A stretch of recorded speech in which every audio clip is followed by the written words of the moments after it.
I was one of the top 250 players worldwide and top 50 players of Hurricane worldwide in the Mecha Break open beta. I have hundreds and hundreds of hours in the different betas of the game, and in this video I want to explain to you what will be the best strikers for beginners. Before we do this, let's make a few things clear. First of all, this ain't a tier list. I am not here to tell you that this striker is bad or good. I actually believe that every striker in the game has a role to play and is useful.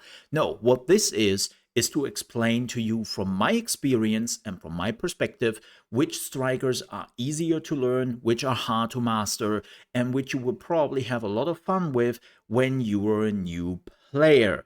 Now, with that said, and this is the second part, please keep in mind that it is best if you are trying them all. You can go into training mode before you jump into the game, or now that all 12 starter strikers are unlocked right from the get-go, the only ones which you have to unlock is Inferno and the two new introduced strikers, you can just jump into a game and try it out for yourself, right? You don't have to accumulate any points for those strikers anymore, and you don't have to pay money or anything. You can just play. But if you want to do a little bit of extra research, you came to the right place. In the second part, let's start with Hurricane, the other tank in the game right now, and very different from Tricera. While Tricera is basically sitting around looking pretty and shooting everything getting close, Hurricane is a lot about positioning. You move around relatively fast for a tank, and again try to position yourself on the map in the right way so that you can support your team. But more importantly, you make it so that the enemy team has to move. How do you do that? Well, your left click, charged, leaves a lingering effect on the ground, which would do damage over time. You can also put up turrets which cannot be destroyed and would do also damage over time. This makes a lot of enemies move, or if they don't, well, then they're getting tons of damage. This is how you easily could kill Tricera at the beginning in the betas, because a lot of Tricera players were like feeling invincible when they were in their fortress mode, and Hurricane was the perfect counter to that. So with that said, Hurricane is perfect to get against slow target enemies. Against fast moving targets, well, it gets a bit more complicated, but still doable. You are also very strong against range units. Melee units, not so much. Not your strength. Your shield you can put up will not protect you from any melee fighters getting in. And even your turrets, which would do damage, can also shoot down lasers, but that only really works against shots, not lasers. They shoot lasers to take down shots, but that doesn't really protect you against any melee fighters. Like as I said, Hurricane is great against anything which is range, but is definitely losing out when it comes to melee fighters. And when to use your shield and pop up those decoys is also something you have to learn over time. But I would still say that Hurricane is a relatively easy to learn strikers for beginning. Again, if you are basically looking for something which is not just sitting around as a tank the whole time, and you want to have a little bit more active and supporting your team wherever you go, then Hurricane is the right choice. And yes, I do recommend Hurricane as a new player. The next one, number 2, is Skyraider, the other striker which can transform into flying mode. And Skyraider plays relatively different from Falcon. Skyraider is also doing hit-and-run tactics, but I would say you are functioning more like a bomber. You know, when Falcon is the attack plane, Skyraider is the slower, more siege kinder striker in the game. And that's what you're really doing. You are trying to move enemies from their position. And it's a pretty ungrateful job. I have to say that. I see a lot of people always bitching about Skyraider and be like, oh, Skyraider's ass, Skyraider's shit, I cannot even kill anything with it quickly, meh. And it's like, that's not your job. Your job is to fly around, drop your load, your rockets, your bombs, or whatever you want to call them, and make the enemy move, or, well, if they don't move, take tons of damage. And because a lot of enemies will move, that hopefully means they will move in a position where your team is waiting. Skyraider is situational still, and I would say Skyraider still has a few issues with smaller maps. Now, they have alleviated that a little bit over the time, but it's still there. So is Skyraider good for beginners? Really depends. I would say no, just because Skyraider is very situational and really good for specific maps and specific team compositions you sometimes don't see before you are getting into the game. And it takes a lot of time to learn how and where to move the enemy, because you're basically cutting off one area with your bombardments and you're hoping that the enemy is A, stupid enough to stay there and get a lot of damage, or B, move into a position they don't want to be. But that takes a lot of map awareness. That also means you have to know your team a little bit. And again, Skyraider is a very, very situational character. Now, Aquila, the next one, is the heavy sniper. I talked about this in the previous part. No, heavy sniper doesn't mean that Aquila is doing tons of damage. Heavy refers to the chassis, aka the health, and the shields you have with the strikers. So that means Aquila can actually take quite a bit of beating before you die, but you cannot also go invisible like Narukami. But the good thing is you can fly. Like, no, seriously, you are basically a flying sniper. You even have an ability which will give you some rocket boosters on your feet. And so that means you can easily switch positions and get out of bad situations. Also very interesting, while Narukami is not really good when an enemy is getting too close, Aquila can still fight back with his sniper doing actually quite a bit of decent damage without going into sniper mode. Now, that's not necessarily what you want to do all the time, but it is functioning. You are also having the ability to target multiple enemies at once, and you have a claw which is following a target and then stuns them if they are not managing to escape. So you have quite a bit of abilities to get out of a bad situation, but because you are flying in the air, you are always visible to the enemy. So that also means you need a bit of map awareness. Would I recommend Aquila for beginners? If you like snipers, and if you like something which is a bit more maneuverable on the battlefield and is not just sitting on top of a mountain and shoot down on the enemy, then yes, Aquila is the choice to go for. Next one, Stego, the ultra heavy attacker. Stego is a tank. Well, kinda. You don't really have a lot of defensive capabilities, and your stats protecting you from actual attacks are not that great, but you have a lot of health, you have a lot of shield, you even have an ability which is making you invisible for a little bit and is regenerating yours and your teammates' shield relatively quickly. But you're not a support or tank. You are a monster when it comes to damage. You are an artillery piece. You are trying to find a position where you can see most of the battlefield, most of the enemy, and then you rain down hell. And when the enemy decides not to deal with you because, Stego has a lot of health, it's a lot of work, I don't want to, you would just decimate them.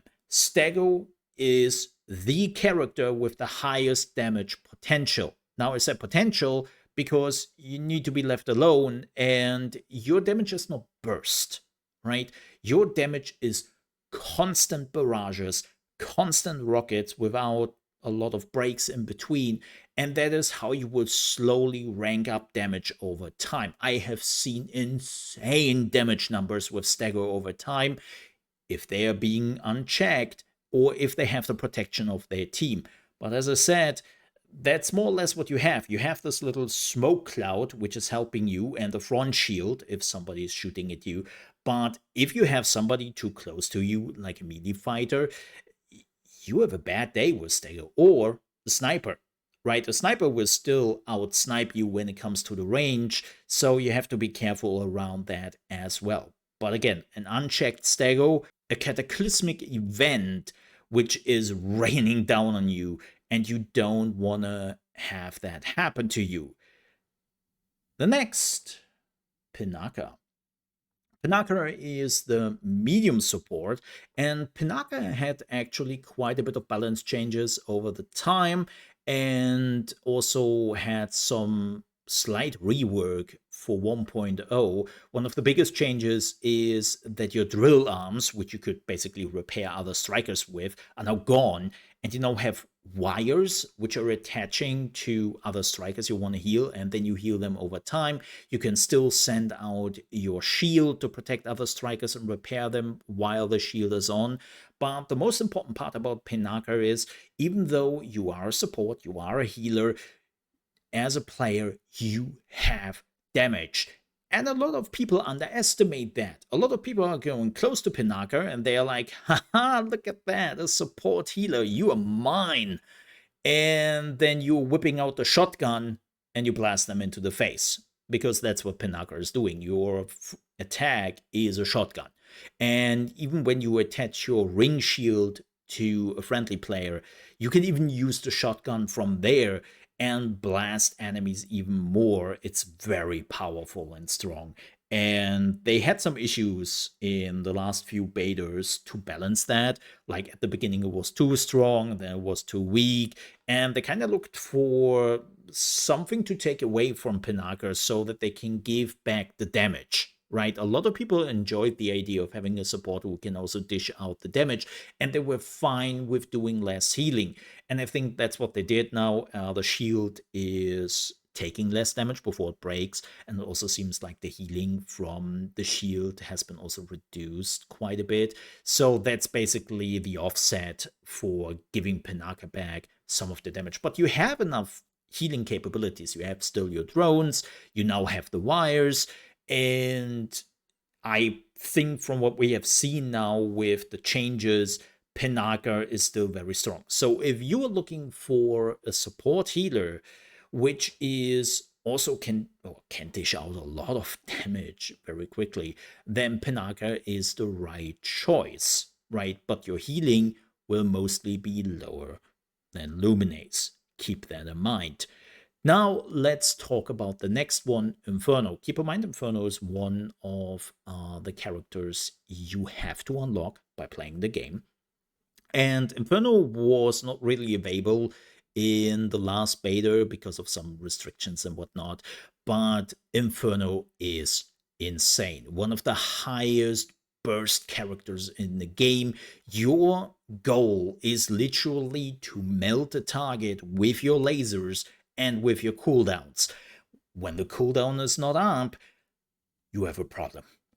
Like, seriously, that doesn't mean Inferno is weak and cannot do shit anymore, but you are more like a caster, so to speak. You really rely heavily on your abilities. If they are not available, you still do some damage, you are still helpful to your team, but again, cooldowns are everything for Inferno. And that means you go in, you blow your cooldowns, and then you get out. If you could destroy a target in the meantime, fantastic. Successful job. If you didn't, that's a bit of a problem because the cooldowns are quite lengthy in comparison to some others. And again, that's your job. Your job is to go in and melt somebody's face. And if you choose the wrong enemy to do so, then you waste the cooldown and you maybe even put yourself in a very bad position and you will not make it out of the enemy group, right? So keep that in mind. But would I recommend Inferno for new players? I would. Yes, I think Inferno is still relatively easy to play. A little bit of energy management here and there and learning when to pull your cooldowns and which targets to choose. But you basically have to do that with every striker, right? So yes, I would recommend Inferno for new players if you love lasers. Lots of lasers. Now, the last one is one of the new strikers, Stellaris. And Stellaris is literally the rogue. You like to play rogues in RPGs or other PvP games, you know, going literally invisible, sneaking around and backstabbing everyone who doesn't look? Well, congratulations, that's exactly what Stellaris is doing. Now, keep in mind, though, you are heavily relying on the stealth because you are a light attacker, you don't have a lot of shields, you don't have a lot of health, and if the enemy catches you, there isn't much you can do to get the hell out of there. If you are getting staggered, you're more or less toast. Of course, you can still pull the invisibility and hope that the enemy doesn't have a counter. Like, as I said, Falcon players are one of the counters for sure. And then, of course, Zerenith, which probably a lot of people will play because, well, it's a new striker at the beginning. You will have a hard time to be seen. So keep that in mind. But yeah, you're a melee fighter who goes in and just chops everyone up with your blades. You have a little bit of AoE/range attacks, but most of the time you will be up close to the enemies. You even have a grappling hook to get faster to the enemy and all that. So it's really, you go in, you find the target, like a healer or support or something like that, which is not having a lot of health. You slice them up, and before the enemy can really react, you are getting the hell out of there. If you don't manage that, you will have problems. Oh yeah, and one last thing. Energy management is also very important. So would I recommend Stellaris for new players?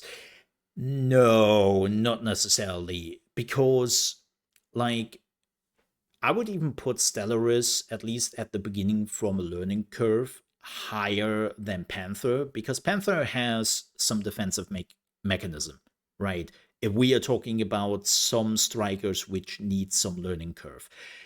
Panther has their defensive capabilities. Stellaris does not, right? You are sitting duck if they catch you. And so I would even go so far to say that at least at the beginning, Stellaris is even harder to master than Panther. And I would not necessarily recommend Stellaris for beginners. So if you want to see some of the other melee strikers and how they perform for beginners, make sure to check out part 1 of the video. But with that said, we are done with all the strikers which will be available at the 1.0 release and how they are playing for beginners. Keep in mind, this video is not meant for like all the hardcore people who have already hundreds of hours out there. This is not a tier list. This is really to give an idea to the people who are just starting out with the game and don't really have a clue what to pick. But the easiest way to figure that out is to go into the training mode, or even better, just play a few rounds and see how you like them. With that said, if you enjoyed the video, please don't forget to leave a like. It helps me out a great deal. And also, if you're new to the channel, you want to see even more Mecha Break videos and also live streams I'm doing here from me ranking up and trying to go back into the top 250 players globally, then you might want to subscribe to the channel. With that said, thank you so much for watching. Stay safe, and I'll see you next time.